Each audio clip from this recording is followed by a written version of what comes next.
তোমরা আমাকে প্রায় সময় বিভিন্ন জায়গায় সাইকেল চালাতে দেখো, এরকম সুন্দর সুন্দর পরিবেশে। আর আজকের পরিবেশটাও অনেক সুন্দর।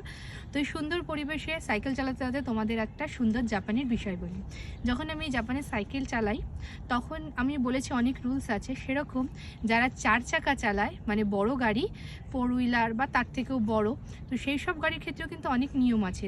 যখন কোনো সাইকেল নিয়ে কেউ যায় তখন কিন্তু বড় গাড়িগুলো আগে থেমে যায়, আগে সাইকেলকে যেতে দেয়, তারপরে বড় গাড়িগুলো যায়।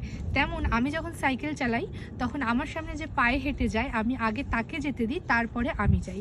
এটা হলো জাপানের একটা রুলস, যে পায়ে হেঁটে যাবে সে আগে, তারপরে যে সাইকেল চালাবে সে, তারপরে হলো বাইক বা স্কুটি, তারপরে হলো 4 হুইলার, আর তারপরে হলো বাস, লরি ইত্যাদি। তো এই ব্যাপারটা কীরকম, বেশ ভালো না? আমার কিন্তু বেশ ভালো লাগে এই নিয়মটা।